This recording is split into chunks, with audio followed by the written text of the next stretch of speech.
Assalamualaikum warahmatullahi wabarakatuh. Bismillah, alhamdulillah, wassalatu wassalamu ala rasulillah wa ala alihi wa sahbihi wa mawalah, amma ba'du.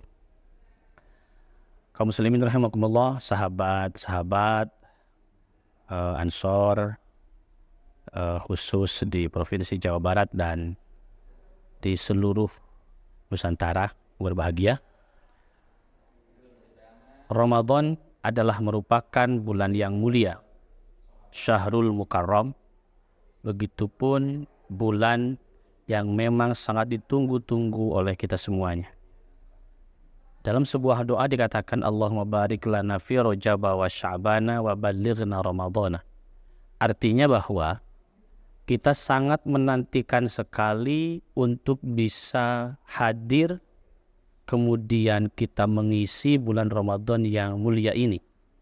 Maka yang pertama yang harus kita lakukan di bulan yang mulia ini adalah mengisi dengan sebaik-baiknya seluruh aktivitas yang kita lakukan untuk memuliakan tamu yang agung ini. Jangan sampai tamu yang agung ini datang berlalu begitu saja. Tidak kita manfaatkan sebaik-baiknya seluruh keunggulan yang ada di tamu ini. Siapa tamu itu? Tentu bulan Ramadan. Bulan Ramadan adalah Syahrul Maghfirah. Bulan Ramadan adalah Syahrul Quran. Bulan Ramadan adalah Syahrul Rahmah. Di bulan ini Allah memberikan limpahan rahmat yang begitu besar. Di bulan ini Allah memberikan limpahan maghfirah yang begitu banyak. Sehingga 10 hari terakhir itu sampai diberikan sebuah tanda bagi orang yang mampu memanfaatkan waktu di bulan Ramadan dengan sebaik-baiknya, yaitu itqun minan nar, dibebaskannya umat muslim dari siksaan neraka.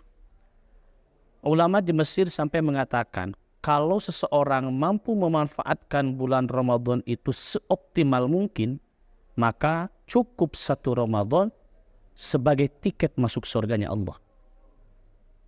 Namun, karena adanya hakul adam yang terjadi antar kita sebagai umat manusia, maka kita perlu setiap bulan Ramadan ini untuk dimanfaatkan demi untuk membebaskan hakul adam kita.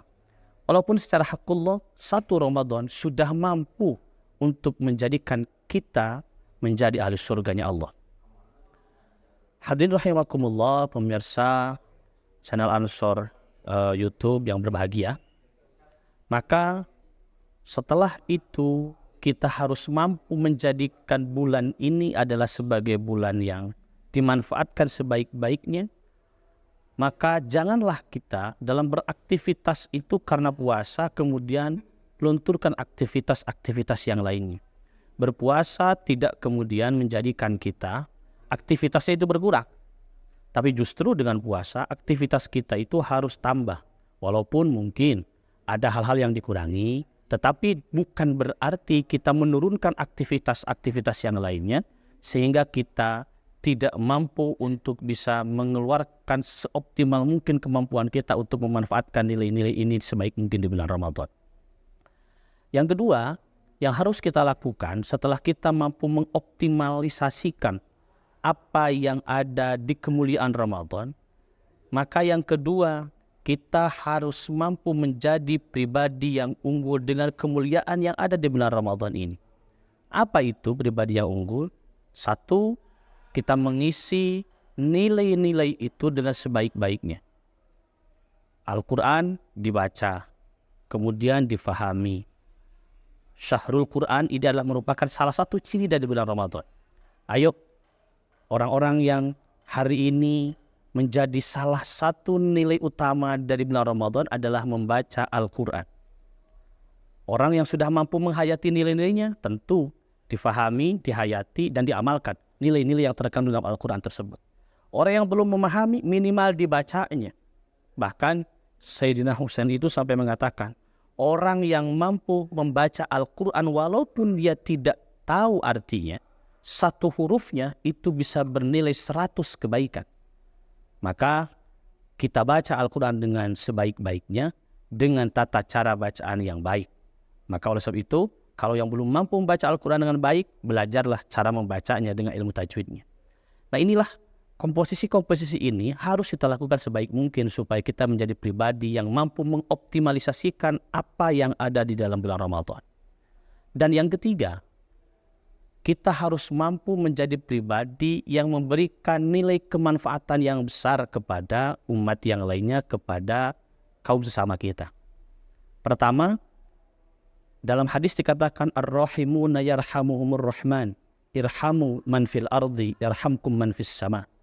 Barang siapa manusia yang memberikan kasih sayang kepada sesama manusia yang lainnya, sesama makhluk Allah yang ada di bumi, maka orang tersebut akan diberikan kasih sayang oleh hari langit.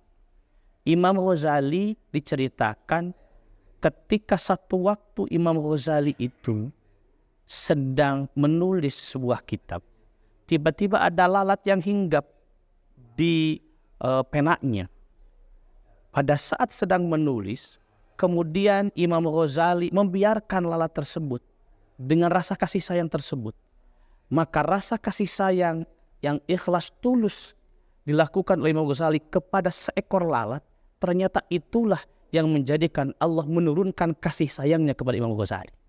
Bukan amalnya, bukan ilmunya, ternyata hanya kasih sayang yang tulus diberikan oleh Imam Ghazali kepada seekor lalat, itu yang menjadikan dia martabatnya tinggi di hadapan Allah Subhanahu wa Ta'ala. Gambaran itulah yang kemudian menjadikan kita pada saat bulan Ramadan harus semakin tumbuh rasa kasih sayang kita kepada sesama umat manusia yang lainnya, apalagi sesama saudara kita seagama kita. Sehingga dengan nilai-nilai itu, saya sangat punya keyakinan ketika manusia mampu mengoptimalisasikan seluruh nilai-nilai yang baik di bulan Ramadan ini, dia akan satu menjadi pribadi yang unggul, dua menjadi pribadi yang baik. Pada akhirnya ketika keluar daripada Ramadan, dia jauh akan lebih baik daripada hari-hari sebelumnya, daripada bulan-bulan sebelumnya. Terakhir, sebagai seorang manusia yang diwajibkan untuk berpuasa, yang diwajibkan untuk menaati kepada aturan-aturan syara, maka apapun yang diperintahkan oleh agama, ikuti tanpa harus ada hal-hal yang menjadikan kita berat. Semua itu tentu akan baik, dan kembalinya kebaikan itu adalah kepada diri kita sendiri. Allah tidak butuh ibadah kita, karena Allah telah memenuhi rasa kebutuhan itu untuk dirinya. Dia tidak butuh ibadahnya manusia.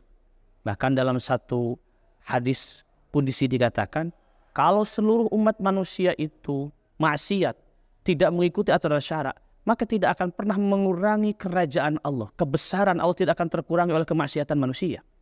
Artinya di sini, seluruh apa yang kita lakukan itu adalah kembali kepada kita sendiri.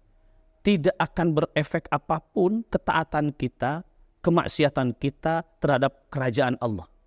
Maka oleh sebab itu, pada akhirnya ketaatan-ketaatan yang kita lakukan ini adalah bukti penghambaan kita kepada Allah Subhanahu wa Ta'ala, dan bukti ketaatan kita kepada Allah Subhanahu wa Ta'ala.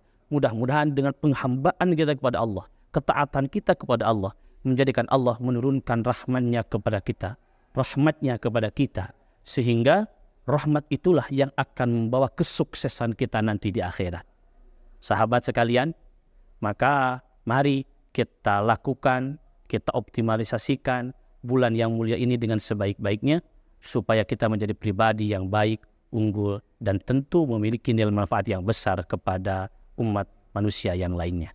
Terima kasih. Allahumma fiqil aqmit tariq. Assalamualaikum warahmatullahi wabarakatuh.